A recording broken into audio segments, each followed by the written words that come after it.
दोस्तों, आखिर सृष्टि की उत्पत्ति कैसे हुई? कैसे हुआ सृष्टि के रचनाकार, सृष्टि के पालनहार और सृष्टि के विनाशक की उत्पत्ति? कैसे हुआ ब्रह्मा विष्णु महेश का जन्म और कौन है ब्रह्मा विष्णु महेश के माता पिता? दोस्तों, सनातन धर्म के रहस्यों को समझना बेहद ही कठिन है, क्योंकि ईश्वर परमात्मा परमेश्वर सब एक ही है, लेकिन अलग अलग कल्पों में सृष्टि व जीवों के कल्याण हेतु वह अलग अलग अवतारों में अलग अलग रूपों में प्रकट हुए। वेदों और पुराणों के अनुसार सदाशिव को ही आदि, अनंत, निर्गुण, निराकार पर ब्रह्म माना गया है, लेकिन सदाशिव के गुण तत्वों को समझना बहुत ही कठिन है। सदाशिव के 5 मुख हैं और हर मुख के 5-5 स्वरूप प्रकट हुए हैं, यानी सदाशिव का एक ऐसा स्वरूप है जिसे महासदाशिव और परम सदाशिव कहा गया है, जिनके बारे में बहुत ही कम लोग जानते हैं। तो आज के इस वीडियो में हम बात करेंगे महासदाशिव के बारे में। इससे पहले अगर आप चैनल पर नए हैं तो चैनल को सब्सक्राइब अवश्य करें और वीडियो को लाइक भी, और बेल आइकन को जरूर ऑन करें ताकि इस चैनल पर आने वाली वीडियो सबसे पहले आपको मिल सके, और वीडियो को अंत तक जरूर देखें। इस सृष्टि में जब कुछ नहीं होता तब केवल आदि, अनंत, निर्गुण, निराकार पर ब्रह्म सदाशिव ध्यान अवस्था में लीन होते हैं, और जब वे ध्यान अवस्था से बाहर आते हैं तब वह एक हुंकार भरते हैं जिसे ओमकार कहा जाता है।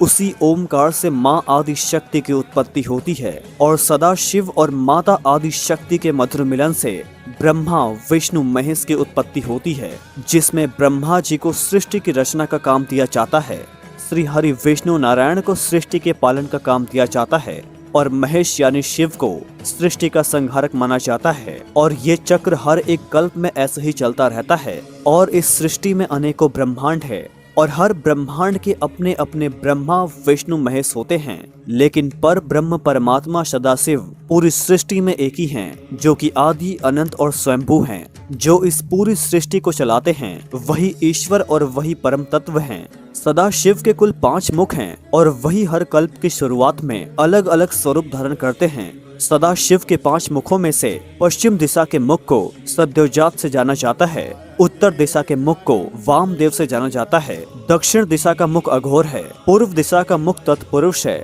और ऊर्ध्व मुख का नाम ईशान है। और इन्हीं 5 मुखों से पंच तत्व यानी अग्नि, जल, वायु, आकाश और पृथ्वी की उत्पत्ति हुई है। इसके अलावा हर कल्प की शुरुआत में सृष्टि के कल्याण हेतु सदाशिव के हर मुख से 5 और स्वरूप की उत्पत्ति हुई है, और ऐसे ही पंचमुखी सदाशिव ने महासदाशिव का स्वरूप धारण किया है, जिनके 25 मुख, 75 आंखें और 50 हाथ है। सदाशिव के इस स्वरूप को परम सदाशिव भी कहा जाता है, जिसके बारे में बहुत ही कम लोग जानते हैं। ऐसा वर्णन मिलता है कि जब भगवान महासदाशिव महाकैलाश पर दर्शन देते हैं, तब सृष्टि के सारे ब्रह्मांडों के ब्रह्मा, विष्णु, महेश और अनेकों ब्रह्मांडों के इंद्र समस्त ऋषिगण उनके दर्शन हेतु वहां पर उपस्थित रहते हैं। सदाशिव के 5 मुखों में से हर एक मुख से जो 5 स्वरूपों की उत्पत्ति हुई है वो कुछ इस प्रकार है। ईशान मुख से सोमास्कंद, नटराज, रुस्व, रुद्र, कल्याण सुंदर और चंद्रशेखर की उत्पत्ति हुई है। तत्पुरुष मुख से भिक्षादान, काम संहारक, काल संहारक, जलंधर और त्रिपुरारी की उत्पत्ति हुई है। अघोर मुख से गत संहारक, वीरभद्र, दक्षिणामूर्ति, नीलकंठ और किरत की उत्पत्ति हुई है। वामदेव मुख से कंकला यानी कंकाल को धारण करने वाला, चक्रपद जिसने भगवान श्री हरि विष्णु को सुदर्शन चक्र प्रदान किया था, गजारी, चंदेसानुग्रह और एक पद की उत्पत्ति हुई है। और सद्योजात मुख से लिंगोद्भव, सुखासान, हरिहर स्वरूप, अर्धनारीश्वर और उमा महेश्वर की उत्पत्ति हुई।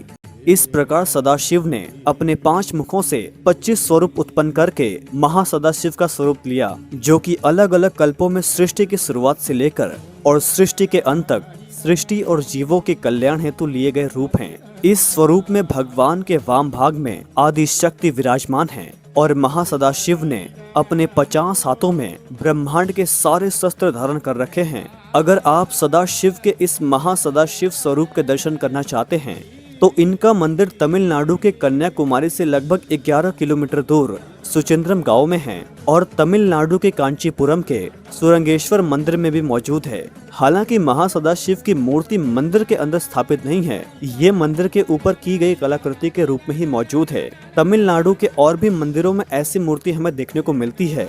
महासदाशिव के इस मूर्ति को अनुग्रह मूर्ति से भी जाना जाता है। इस मूर्ति में नीचे के 9 मुख नवग्रहों को दर्शाते हैं, उसके ऊपर के 7 मुख 7 चक्र को दर्शाते हैं जो कि मनुष्य के शरीर में होते हैं और उसे ध्यान के माध्यम से जागृत किए जाते हैं। उसके ऊपर के पंचमुख पंच महाभूत हैं, यानी अग्नि, जल, वायु, आकाश और पृथ्वी।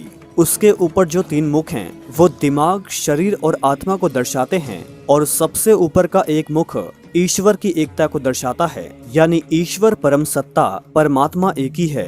दोस्तों, सनातन धर्म के इस अद्भुत ज्ञान को अपने प्रियजनों तक अवश्य शेयर करें ताकि महासदाशिव के इस विराट अद्भुत विश्व रूप के बारे में ज्यादा से ज्यादा लोगों को पता चले। और अगर आपको जानकारी अच्छी लगी हो तो कमेंट में हर हर महादेव अवश्य लिखें और वीडियो को लाइक करके चैनल को सब्सक्राइब अवश्य करें। हर हर महादेव।